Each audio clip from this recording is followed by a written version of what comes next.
Pontius Pilate was the Roman governor who had Jesus arrested after he entered Jerusalem riding on a donkey, just like Zechariah predicted. The religious leaders told him that Jesus was a troublemaker and they wanted him crucified. Now, as a Roman, Pilate didn't care about what the Jewish leaders said about Jesus being a threat to the Roman occupation. He only cared about whether Jesus actually broke any Roman laws. So before making a decision, he took Jesus and had him flogged. Flogging was a common Roman punishment reserved for slaves and criminals, and it was brutal, bloody, and designed to break both body and spirit. Yet somehow Jesus survived this horrific punishment. Then, in an attempt to mock Jesus, the soldiers twisted together a crown of thorns and put it on his head. They also put a purple robe on him and yelled, "Hail, King of the Jews," while slapping him in the face. After the flogging and humiliation, Pilate went out to the crowd and said that he couldn't find any basis for a charge against Jesus. He then brought Jesus out to show the crowd, saying, "Here is your king." But instead of showing respect to Jesus, the chief priests and their officials shouted, "Crucify him, crucify him!" And so Pilate went back inside. Now, earlier, when Jesus entered Jerusalem, people laid down their cloaks and rode with him into the city. And many people spread their cloaks on the road ahead of him, as well as some women who washed his feet and wiped them with their hair. Remember, the crowds also laid down their cloaks for the donkey to sit on. At this point, though, things have changed. People are now calling for Jesus to be crucified, and they aren't interested in having their cloaks used as a seat for a donkey. So now Jesus is naked, and he is going to be crucified. In fact, the word crucify appears 4 times in these verses, which shows how strongly the Jewish leaders felt about putting Jesus to death. So why do you think the Jewish leaders wanted Jesus crucified? Let us know in the comments.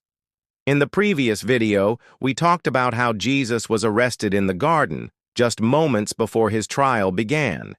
Here, we see the steps of Jesus' trial.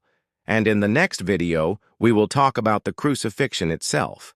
But first, let's continue with the story. As soon as the Jewish leaders got hold of Jesus, they dragged him off to their headquarters, which was the Sanhedrin court.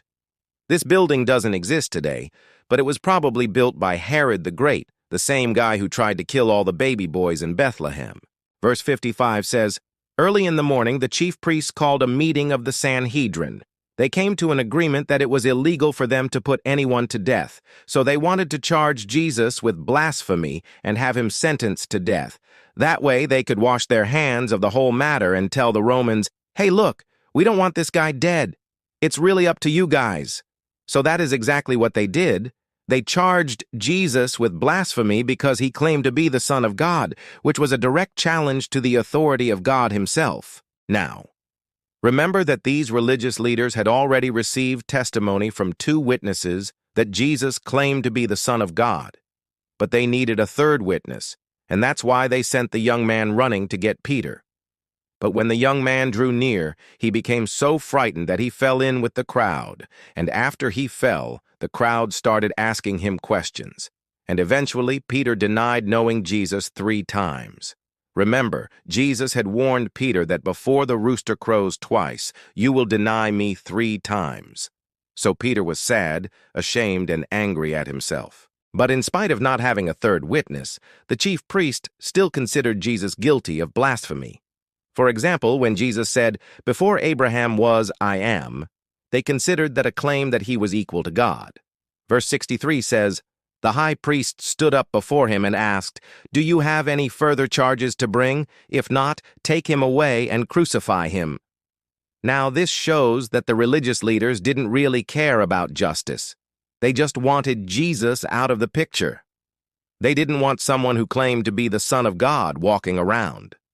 So once they thought they had enough evidence, they didn't bother to investigate further. And in the end, they were satisfied with just having 2 witnesses instead of the required 3.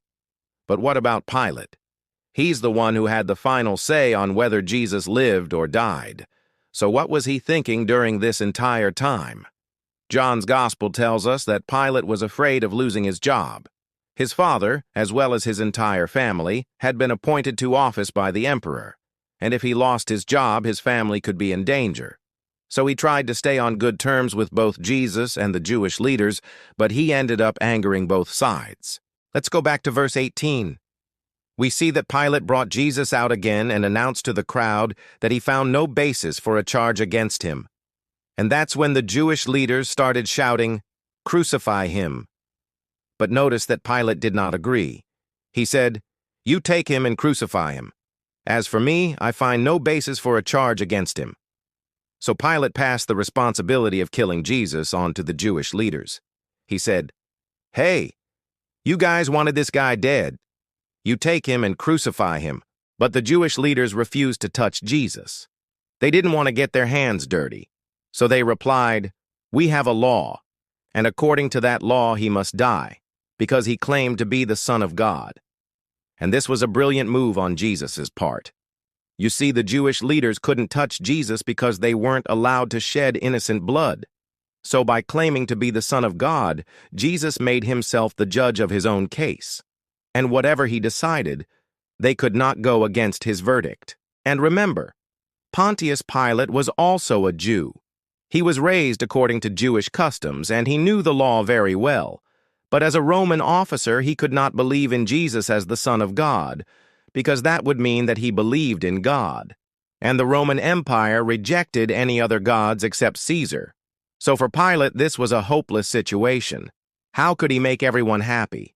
There was simply no way to win. So he did what he thought was best for himself.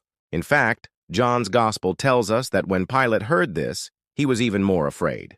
He was afraid of what the Jewish leaders might accuse him of doing.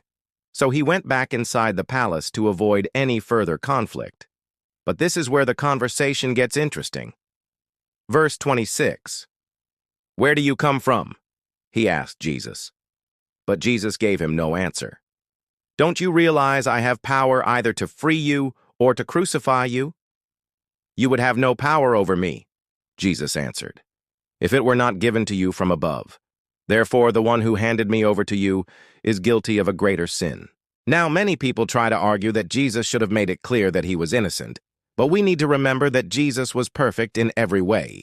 He didn't sin, and if he tried to defend himself and convince Pilate that he was innocent, that would mean that Jesus would have to use deception. And the Bible clearly tells us that Jesus was not a liar, neither did he have any deceit in his mouth. So besides telling Pilate that he wouldn't have any power over him if it weren't given to him from above, Jesus didn't say anything else. Instead, he left the final decision up to Pilate. And that's why when the Jewish leaders accused Jesus of claiming to be the king of the Jews, Jesus didn't bother to defend himself. Verse 34. Pilate went back inside and called Jesus and asked him, "Are you the king of the Jews?" Jesus answered, "Is this your own idea, or did others tell you about me?" And if you watch our video on the temptations of Jesus, you will remember that the devil tempted Jesus to turn stones into bread, but Jesus answered by quoting Deuteronomy 6:16. "One does not live on bread alone, but on every word that comes from the mouth of God." And here Jesus quoted those same words to Pilate. Pilate's reaction was that he was even more afraid. And verse 39 says, Pilate saw that he was making no sense at all, but that the crowd was getting rough. He came out again and shouted, "I am bringing you no charges. The Jews refused to accept him as king. So what do you want me to do?" At that moment, he had a scroll brought in and read it aloud to them. The inscription on the scroll said, "The King of the Jews." And so we see that the events surrounding Jesus' trial and crucifixion were planned long ago, even before Jesus was born. Every step that Jesus took led him closer to Jerusalem and to the cross. And although there were many people involved in his arrest and trial, Jesus never resisted. Instead, he yielded himself up as a perfect sacrifice for our sins. And it was God the Father who sent his Son to be crucified for us. But thankfully, he was raised from the dead 3 days later. What do you think? Was Pontius Pilate able to sleep at night after what he did? Let us know in the comments. If you enjoyed this video, please share it with your friends. And don't forget to subscribe. God bless you.